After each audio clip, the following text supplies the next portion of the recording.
to the Baby Names podcast. I'm Jennifer Moss. And I'm Mallory Moss Katz. And we're the founders and showrunners of babynames.com. And we're sisters. We are. We had a great family gathering this past week. It was so great to see all four Mossy sisters and all the nieces and nephews. I know. It was great seeing my daughter and your daughter. Yeah. What's funny, though, is we found out we probably will never have grandchildren in the near future, so there won't be any Moss babies to name. They just wanted to end the line right there. I guess so. I wonder why. I don't know. Maybe it's our unique personalities. Possibly.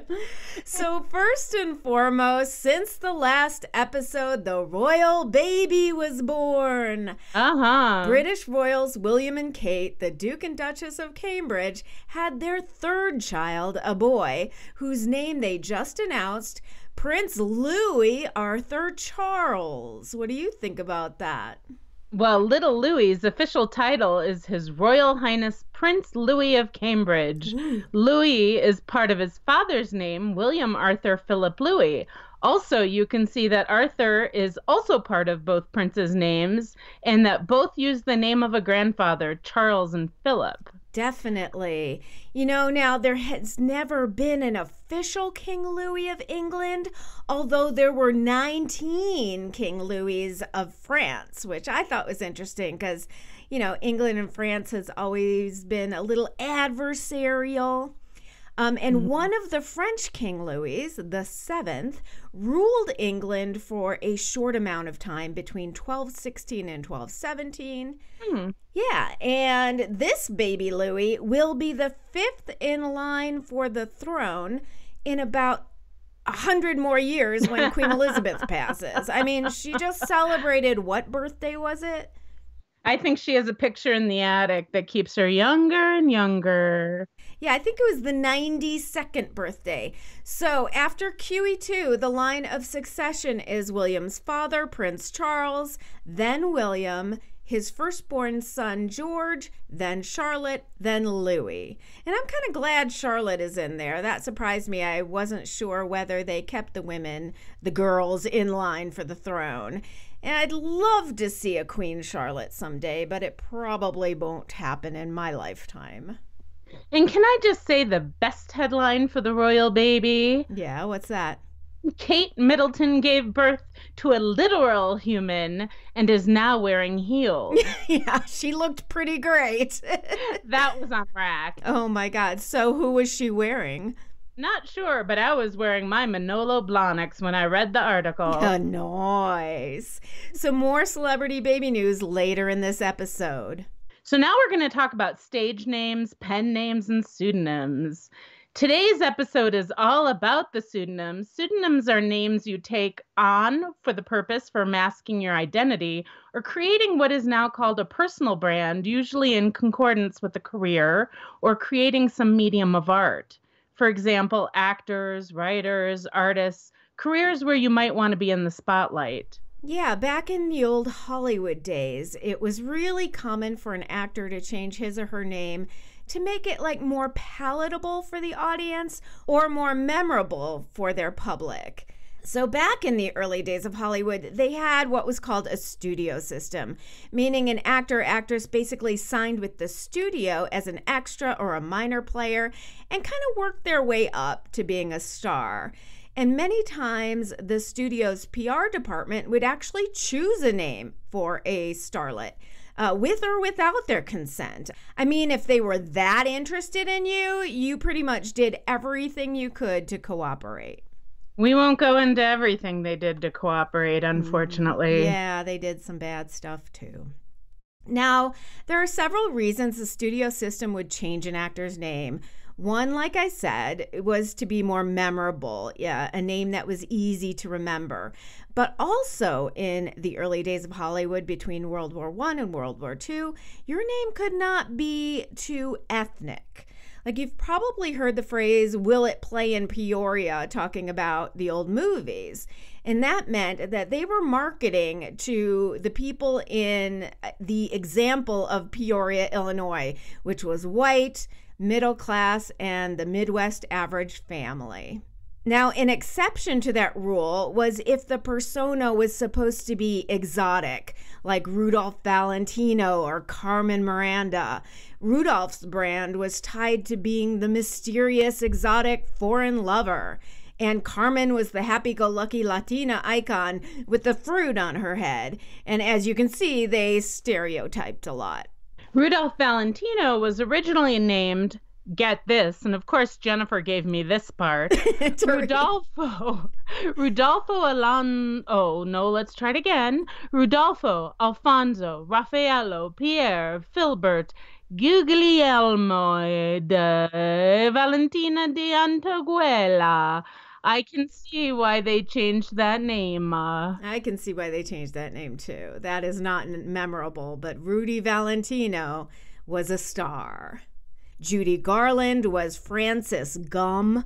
And of course, Marilyn Monroe changed her name from Norma Jean Baker. Norma Jean sounded too country bumpkin of a name to attach to the sexy screen siren persona that she herself created.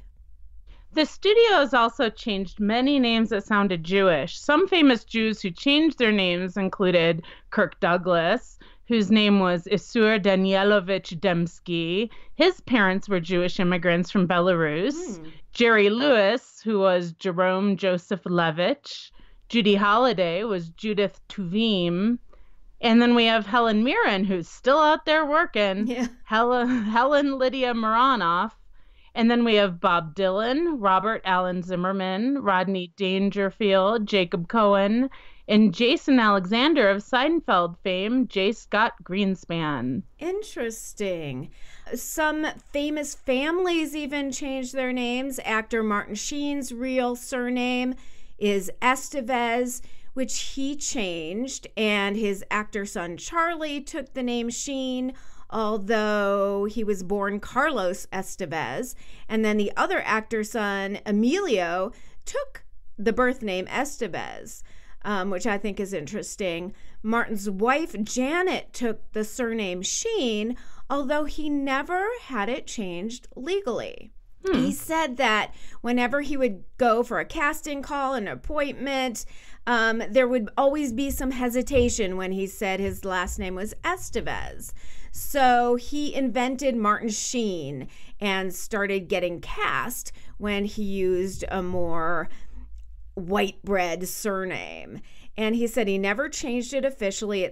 Estevez is still on his driver's license and his passport, and he kind of regrets changing the name. He said he wished he kind of would have kept with his original surname, and that it made his dad a little sad. Yeah, I can imagine. It's too bad that it had to be that way in Hollywood. Yeah, and it's still that way sometimes. Comedian, TV personality Jon Stewart dropped his surname of Leibowitz. Stewart is actually his middle name. Natalie Portman was born Netta Lee Hirschlag, and she said that she took her paternal grandmother's maiden name Portman as her stage name to, quote, protect the family's privacy. Other contemporary stars have changed their names, but for other reasons. Sometimes just to make it sound better or more Hollywood. Yep. Jamie Foxx changed his name from Eric Marlon Bishop. Leah Michelle's last name was Sarfati, you're right. Jonah Hill's last name was Feldstein. Bruno Mars was Peter Jean Hernandez. And then we have Winona Ryder, who's in what show right now? Stranger Things, that's right. And her original name was Winona Laura Horowitz. Nicolas Cage changed his name from Nicholas Kim Coppola because of his famous uncle Francis Ford Coppola. He said he wanted to prove that he could make it on his own and not with the family juice. And the whole Phoenix family, like Joaquin Phoenix, River, Rain, Liberty, and Summer, all actors in their own rights, their family real last name is Bottom. And their mom and dad had joined a cult, and they were entrenched in the cult. And then when they finally got out, the mom and dad decided to change the family's surname to Phoenix to represent their new beginnings. Yeah, the stars have written extensively about the cult, and if you look it up online, it is a very sad and tragic situation. Take a look. Yeah. And also, there are some men that definitely take on names to sound tougher, like Vin Diesel. His original name is Mark Sinclair, which sounds not so tough. It's just a normal name. And not as tough as Vin Diesel. Yeah, Vin Diesel. And Marilyn Manson was Brian Hugh Warner. So that doesn't quite match the visuals there. I remember one of my favorite jokes from Saturday Night Live was back when musician Sid Vicious of the Sex Pistols was arrested for murder. On Weekend Update, they said, prior to the trial, Sid Vicious has decided to change his name to Sid Not So Bad Once You Get to Know Him. Now, there are some instances where the typical American audience would have a hard time pronouncing a name, like George Michael's original birth name, and you have to bear with me, Georgios Kyriakos Panagiotou. I don't even know if I'm saying that correctly. I'm surprised you didn't give me that one to say. So what about those people who drop their surnames and become one like Cher or Madonna or Prince? What's that called? That's actually called a mononym, and it's usually used for branding purposes. Now, Cher's original name was Sherilyn Sarkeesian, and that's an Armenian surname. Madonna is Madonna Louise Ciccone, very Italian. Kesha is Kesha Rose Siebert. Drake was Aubrey Drake Graham, and the people who grew up with Degrassi know that. Pink is Alicia Moore. Zendaya is Zendaya Marie Stormer Coleman.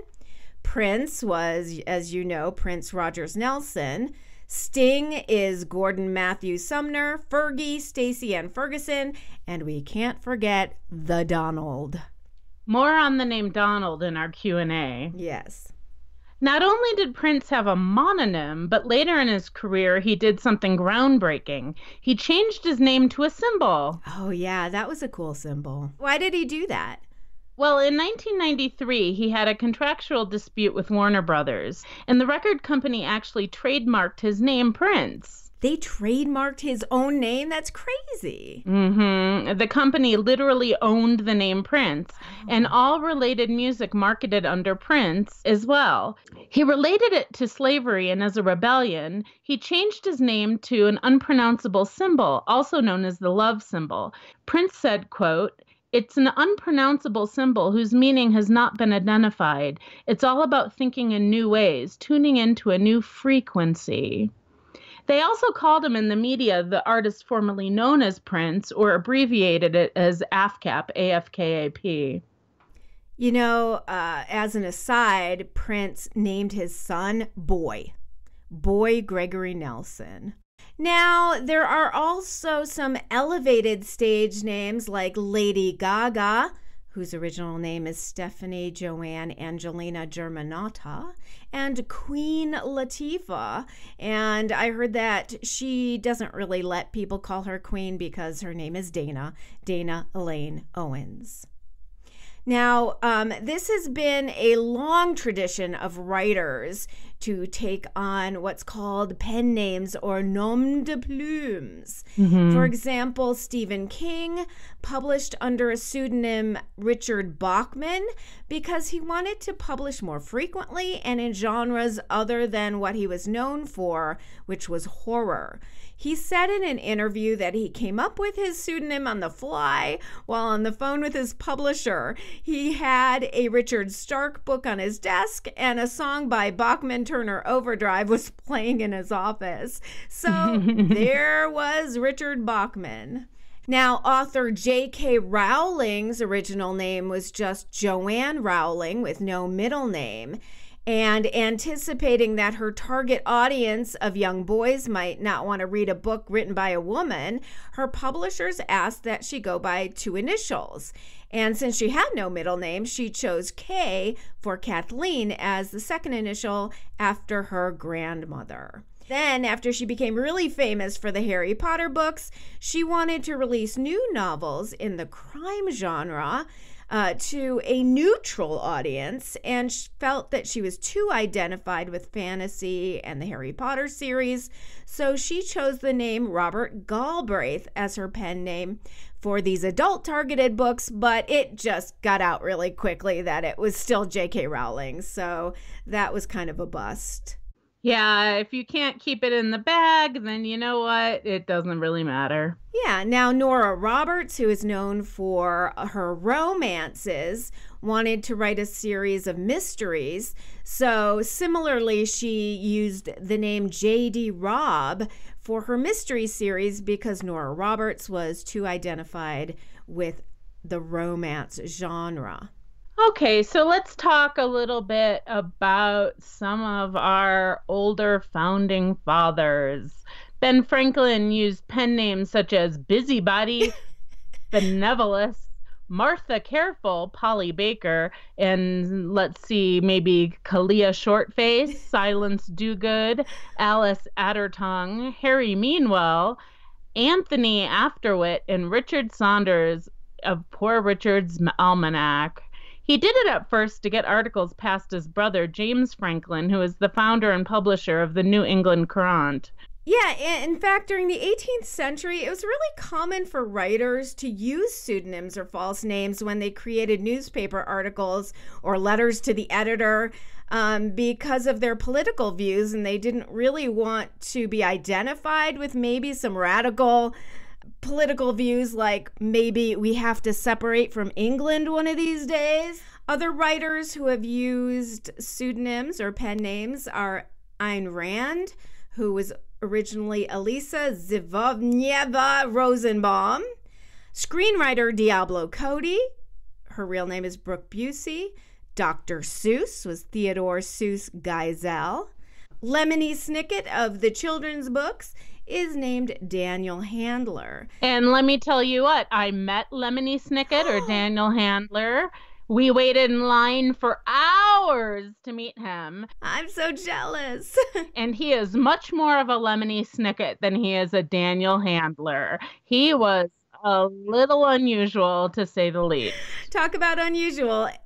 Famed author Anne Rice. Her real name is, get this, Howard Allen Francis O'Brien. She was a Howard woman. We talked a little bit about Stan Lee in the last episode. His real name is Stanley Martin Lieber. And he decided to change it for the comics because he wanted it short and sweet. And it took him a long time, but he changed it legally because he said people started writing contracts and writing checks out to Stan Lee. And it got to be so much of a burden that he had two names that he changed his surname from Stanley Lieber to Stan Lee. Of course, we couldn't list every celebrity in the entire history of the world who changed their name. So if you want to see a comprehensive list of celebrities that have changed their names and what their original birth names are, go to babynames.com, click on celebrities, and choose Celebrity Real Names. And now for one of our favorite segments, it's Celebrity Baby News. Now, we talked about the royal couple, but maybe you didn't know that Kate Middleton's sister, Pippa, is reported to be pregnant with her first child with husband James Matthews. A rep for Pippa declined to comment about the pregnancy rumor, though. So more information to come. I wonder if the baby's, if it's a girl, is going to have cute little hats. I bet it will. I bet it will. Dwayne Johnson and girlfriend Lauren Hashian had a baby girl and named her Tiana Gia Johnson. Tiana is a short form of Tatiana or Christiana. She joins older sisters Jasmine, 2, and Simone, 16. Oh, The Rock was so cute in his picture on Instagram holding little Tiana. For those of you out there listening, you have to go look it up. It's also on our Celebrity Baby blog. Two of my favorite actors, Claire Danes of Homeland fame and Hub Hugh Dancy of The Path and Hannibal, are expecting their second child. She says she's well into the second trimester and is not going to find out the gender. Danes and Dancy were married in 2009 and already have one son, Cyrus, who's 5 years old. Now, if there are two actors that know how to play crazy, those are it. I'm telling you, they're just amazing. I love both those actors, and I like to see that they've been married as long as they have. Let's go for 9 more, if at least 90. Last episode, we reported that Khloe Kardashian had a baby girl, and right after we released it, it was announced that her name is True Thompson. True is a family name on her mom Chris's side. Chris's grandfather, or the baby's great-great-grandfather, was named True Otis Houghton, and Chris's father had it as his middle name, and he was Robert True Houghton. I am a fan of the name True. I think it's really cute. You know I love Truly Scrumptious. And another one of my childhood dolls' names, in addition to Bing Kong Kunk, was Trudy. And I still have Trudy sitting on my shelf. Although it could be considered an expectation name like Chastity and Honor, indicating that the child will be faithful or will always tell the truth. That is something I tend to advise against, but in this case, I think True Thompson is really cute. I don't know. I mean, I do like the name Trudy, I guess, and I like the name Truly, I think would be a great comeback. Mm-hmm. But there's something about the name True that rubs me the wrong way. Maybe TRU I would like, but TRUE just, I don't know, just doesn't do it for me. Okay. John Stamos, 54, and his wife Caitlin McHugh, who's 32, welcomed their first child together, a baby boy named Billy after John's father, William Stamos. It's not clear if Billy is his full given name. Stamos claims that McHugh's birthing from start to finish was 20 minutes. What? If so, then she just needs to go live on an island. I just can't with that, because I still remind my daughter that I was in labor for 30 hours on every one of her birthdays and when she's mean to me. Across the pond, Scottish Conservative leader Ruth Davidson has announced she is pregnant with her first child and partner Jen Wilson. The baby is due late fall. Ruth and Jen have been together since 2014 and announced in March that their IVF efforts were successful. Good luck. I wish them all the best. Indian tennis players Sania Mirza and former Pakistani cricket captain Shoaib Malik are expecting their first child. Mirza, 31, has won 6 Grand Slam doubles titles, including Wimbledon in 2015. She is one of the biggest stars in Indian sports and has almost 25 million followers combined on her social accounts. Wow. Sania is originally an Arabic name meaning splendid or brilliant. Now, are you sure it's Sania or Sania? I don't know. Could be Sania. We should look that up. I will look it up. Do. Okay. That's how sisters relate to each other. Don't tell me what to do. I'm going to tell you what to do. All right, and now on to our Q&A segment. It's an interesting one this week, and it'll be very controversial, so listen in. Okay. So I received an email through the support line that said, "Hi there. I know this may sound a bit far-fetched, but it is only my opinion that Donald Trump should be removed from the notes about the name Donald. Yes, he is 45th president of the U.S. and was famous long before he ran, but I think he's too controversial of a figure to be under there. Just my opinion, though, and if you can't remove him, I understand." From Jack Wood. and I'll read you my answer to him. Hi, Jack. On babynames.com, we try to list the most famous or infamous people under the most popular names in our database. We do this so that if a parent is considering the name for their baby, they might consider the universal association with it. The fact is that Donald Trump was, is, and always will be one of the more famous Donalds. To eliminate a U.S. president because we don't believe in his politics or because he's too controversial would be the same thing as intentionally leaving out facts in a news article. And if we eliminated Trump under the name Donald, then do we eliminate Hitler's name under the name Adolf? Where do we stop? Sincerely, Jennifer. And then I got feedback for posting that because I posted that on my blog. So I got another message from somebody named DJ Brumby. He says, he or she, I should say, "Hello, whoever reads this, please pass this on to Jennifer if you are not she." In her response, she wrote that the site could not remove a name because of not agreeing with his politics or because he is too controversial. I understand the name will stay on the site, and her other stated reason, essentially to warn parents who may want to avoid naming a child after an infamous figure, of course makes sense. But to claim this is a matter of mere controversy or mere political disagreement is either incredibly obtuse or incredibly something worse. Treason, sedition, and deliberate dismantling of the U.S. government, the unconstitutional abuse of the office for personal enrichment, and to get personal revenge on anyone who makes any fact about him he does not like known public, the deliberate destruction of the rule of law, and quite blatantly not mere politics we disagree with, in quotes. To characterize the listed actions and words of this man as something that some merely political disagree with is at best complacently, willfully ignorant. Mal, what is your take on this controversy?